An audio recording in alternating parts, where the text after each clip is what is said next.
Hello and welcome to Sports Update on Trust TV. I am Emmanuel Fashima. I've got Lasun Omonile in the studio this evening to look at sporting stories making the round in the world of sport. Welcome to Sports Update. Good evening. Thank you so much for having me. Okay, let's shoot. Let's start with this story. Tennis. Iga Swiatek, world #1, part ways with coach. That is Thomas Witorowski after 3 years with her, and definitely it was roller coaster. They actually did well. Before this coach joined her, she only have one Grand Slam title. But after the coach joining, it was a good one. They won 3 other titles, Grand Slam together, and now she said, okay, it is time to change. Yes, I think it's quite unfortunate. In a game of tennis, you can understand how important a coach is. I think the other sport I think that a coach is that close to an athlete is probably golf. And people might not understand this, how important a coach is in the career of an athlete. And like you said, they've been together for 3 years. They had some very amazing run. I mean, she's now world #1. According to her, the way she announced the parting of ways, she seemed to suggest that they are parting ways due to, the coach wanting to spend more time with his family, wanting to spend more time away from the sports, the traveling, and may have taken a toll on his family and stuff. But she would definitely miss him. In a sport like that, you need your coach. You need someone who understands you, someone who can motivate you. And remember, tennis can go for a very long time. Their matches can go for an hour, 2 hours, sometimes even more. So you need someone who is by your side, who understands your game, who understands your character, who understands your person, who can work with you. And this has to be, considering the time they spent together, one of the most successful partnerships in recent years. And again, this also seems to continue a trend of people who are parting ways with their coach, which is not necessarily a good omen for tennis. For tennis, yeah. If we look at it for Thomas, joining her, then it was a good one for him to join. But for Iga Swiatek, what do you think? Maybe would definitely reasons has not been given from her why she actually parted ways. Sometimes ago she was saying the pressure and what have you. She is not getting the kind of result maybe she wanted, but winning 4 Grand Slam titles together. Yes, well, when you talk about not getting the results you wanted, I think that might also be relative. Of course, to her, when you're at the top, you expect to win all the time. I mean, she just came back from the Paris Olympics where she came third. That might not be good enough for someone who has won a class. Yeah. So, but for other people that might be amazing, outstanding. But for her, she's thinking, okay, can we do better than this? And if you want to make a name in women's tennis, as it were, your eyes is probably on Serena. So you're thinking, how much more can I be? I mean, look at Naomi, for example, Naomi Osaka, who came through the ranks. Everybody was thinking, oh my God, this is going to be the next Serena, but she seems to have been tamping down until mental health sets in and what have you. So, the names like Sharapova and Co, who were thinking would take over from Serena Williams, like you mentioned, right now are not even near. At all, not even close. I think one thing that the women's tennis have lacked, which for the neutral fan, for the fans, is a good thing, is they've lacked that sort of longevity, where people don't usually last that very long at the top. I mean, before Serena, there was Venus. Venus lasted only a few years before Serena took over. And I think they actually played together because they were sisters. Yeah, they were sisters, but she was a little bit older. And then you've seen people like Maria Sharapova, like you mentioned, there was Azarenka. People like that, they don't last too long. 2-3 years and then they are off. So maybe that's what she is considering and going, maybe I can do better if I get a better hand. And then I think she mentioned about getting a foreign coach, partnering with somebody else from abroad. And of course, she's probably looking at America or Europe to get maybe outside of Europe to see other coaches that can help her. But again, you need a level of consistency with your coach at at the top in tennis, because this is someone that is supposed to be close to you, someone who is supposed to be travel with you, understand your schedule, understand your personality, and what have you. But of course, we wish her good luck in her search. Yes, we wish her good luck in her search. She became the first Polish player, that is Poland, a Polish player to become world #1 in April 2022. So let's see how that is going.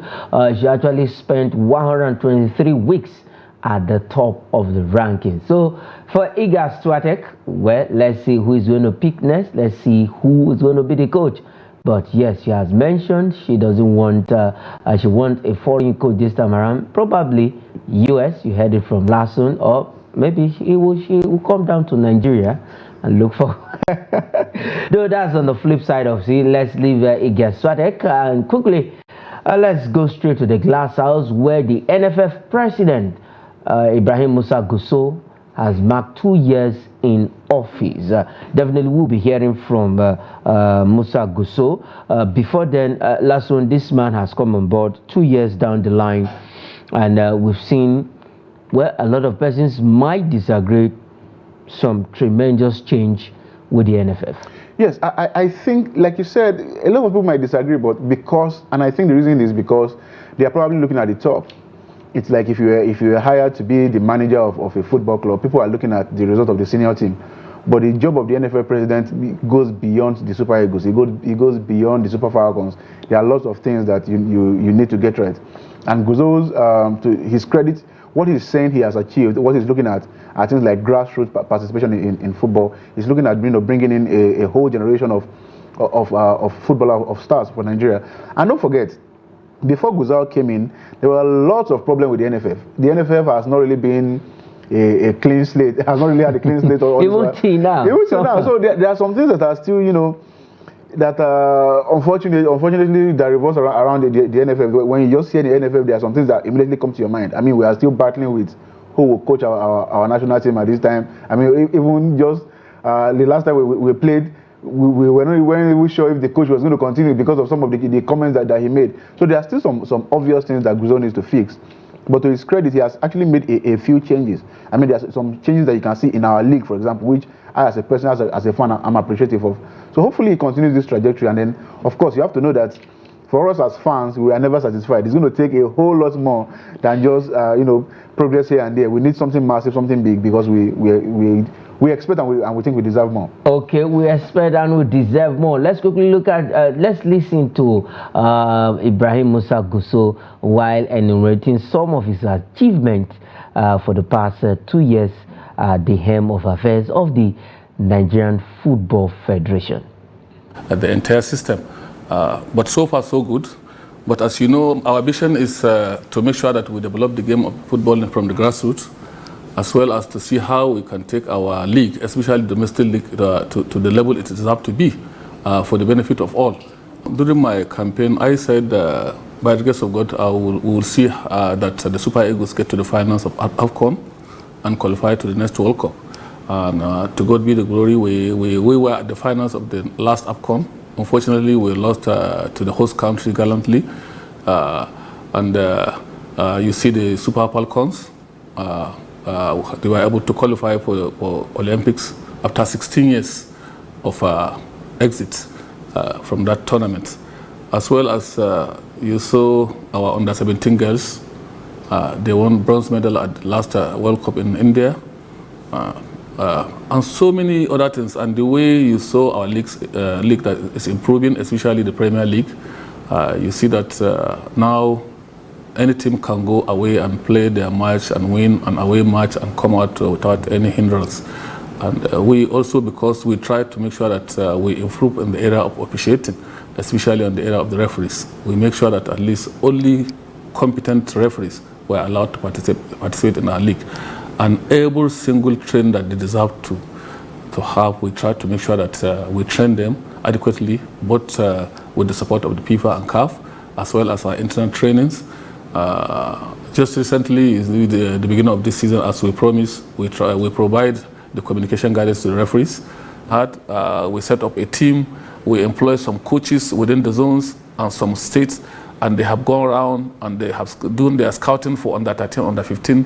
As I'm talking to you, we have a selection of 40 young footballers below the age of 15 that we are going to be camping, to be working on them, giving them training after every holiday from schools. And those are the boys that we are going to rely on going forward. They have been streaming all our matches, which you can watch these matches in about 120 countries of the world. So, and then, as I have said, we try to improve the welfare of the referees, the match officials entirely. Before a referee gets to the venue of his match, he will receive his allowances for the match. Not like what it used to be before. For the last 4 or 5 years, you hear complaint of referees, match officials were not paid. But since we came on board, we tried to take it on ourselves that there's no way we'll send anybody to go to anywhere and appreciate any match without making sure that he got his entitlement.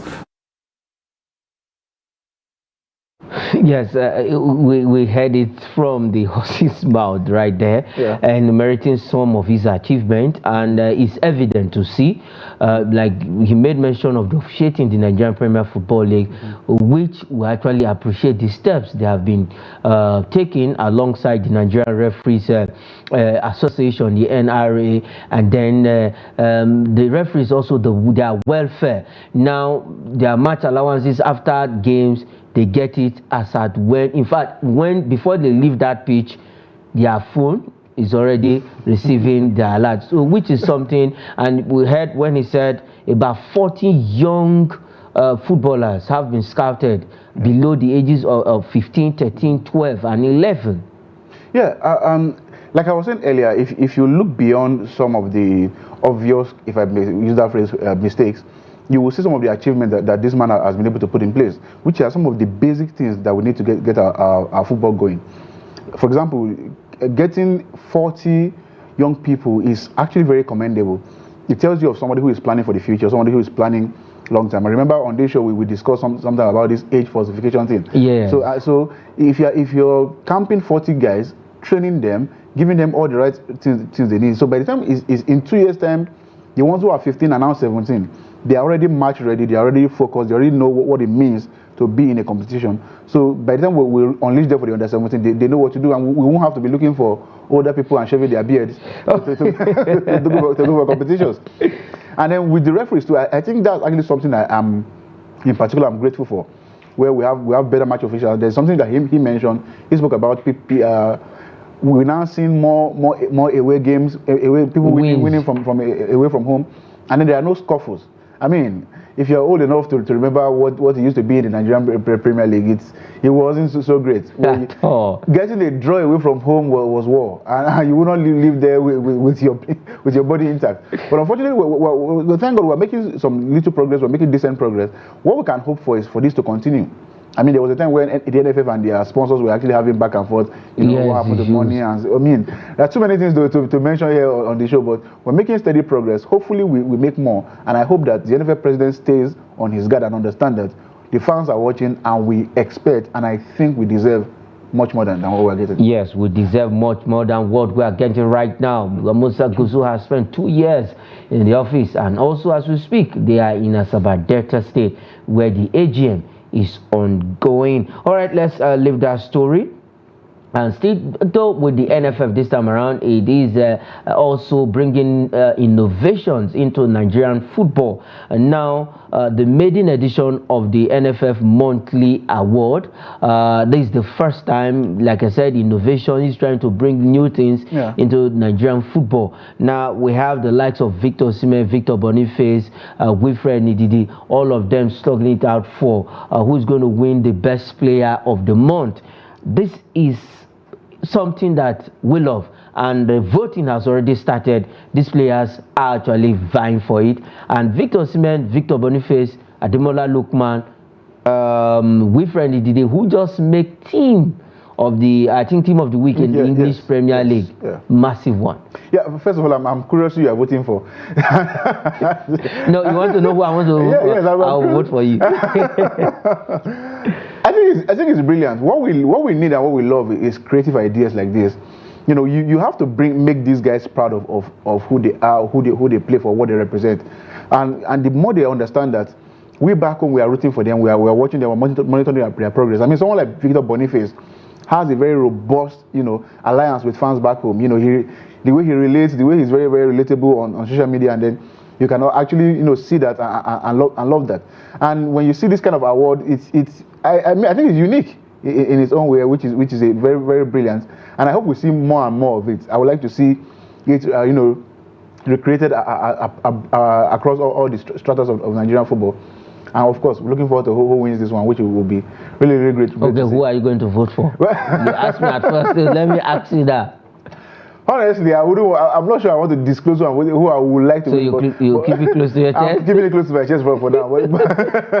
I think all of the players, they actually did well in the course of the month, and let's see who wins it. It's a voting process. The vote is also open to fans and also sport journalists and those at the NFF. So the vote, it has criteria. Definitely those criteria, the best player, what you look for in the but those are the players: Wilfred Ndidi, Ademola Lookman, Victor Boniface, Victor Osimhen, all of them vying. Who wins this particular award? There are other awards we also have for the home base, that's the NPFL player. We also have for the women, so it cuts across all the levels of football in Nigeria. So let's see who wins it. These top guys: Galatasaray, Leicester City, Atlanta, and I think the three of them, Bayer Leverkusen, Victor Boniface. Who wins it is a tough one, because all of these guys I mentioned actually did well last month for their team, and they are still doing well at the beginning of this month. All right, let's leave that story and now go to this. We also want to look at one of the players who is in there for this particular award, who has been nominated for the Ballon d'Or. That is Ademola Lookman, but he is saying he doesn't want this whole nomination thing to get into his head. He's just focused on improving, as in to improve his game. Yeah, what a year Ademola Lookman is having, by the way. What a year, what an amazing career he's having. He's been able to bounce back from some of the challenges that he has had earlier in his career, and he's having a great season. Why not? I mean, he deserves the nomination. He showed himself on the biggest stages. He was very brilliant at the AFCON, very brilliant for Atlanta last season. I mean, he practically won them the Conference League against all odds, against the almighty quote and unquote unbeaten team. Spoiled their unbeaten team in such an amazing way. Hat-trick in the final is something that is worthy of mention. And well, now he's saying, you know what, I know I may not win it this year. I know, people are talking about it, but I just want to, sit back, relax, and then make some improvement on my career, which is enviable and brilliant, of course. I'm wishing him good luck going forward, and I actually hope he comes back with the African Player of the Year. Yes, definitely. We are hoping and looking forward to that. If he doesn't win the African Footballer of the Year, we are going to, let me not use that language on this show. All right, let's go look at some league fixtures that will be coming up tonight. It is another weekend for league games. We have Leganés against Valencia in the Spanish La Liga, Augsburg against Borussia Mönchengladbach, Napoli, Como, Hellas Verona, and Venezia will do battle in Serie A. Quickly, Napoli, Como, who wins that game? Just take it straight. I think I'm going for Como. This might be strange, but I saw them play against Atlanta, and I thought Atlanta was going to beat them, but they actually beat Atlanta. So tonight, I'm rooting for Como, and for what Napoli did to Osimhen, I'm doubly rooting for Como. Okay, doubly rooting for Como. Let's see what Cesc Fabregas will do against Antonio Conte. And again, before we go on the show, because we're out of time, let's look at this transfer story. Manchester United ready to table £34 million bid for Benfica winger Kerem Atukoglu. Atukoglu is a fantastic guy. And the last one on the show, Liverpool to sell midfielder Wataru Endo, a Japanese guy. But quickly, one or two about Man U going for Kerem. I mean, he's been fantastic. He's done very well. If you ask a Man U fan right now, I think they need 11 new players. Their team is absolute rubbish. But this guy has been fantastic. Although he just came into Benfica, I think it was both for 20. And he did so well. He's been doing so well. He's been fantastic. I hope he can. I'm hoping he can come in. I mean, I'm feeling sorry for Manchester United right now. Okay. I hope they can get some good players. Well, all Manchester United fans, you heard it from Lasso. He's feeling sorry for you all, including Eric Ten Hag. But let's see, man, you can get that guy, and definitely he's going to come good for the Old Trafford Soldiers. All right, that is where we'll be leaving it on the show. Sports Update this evening. Lasso, thanks for coming on the show. It's always a pleasure. Thank you for having me. All right, that is it on the program. I am Emmanuel Fashimi. Say thanks for watching.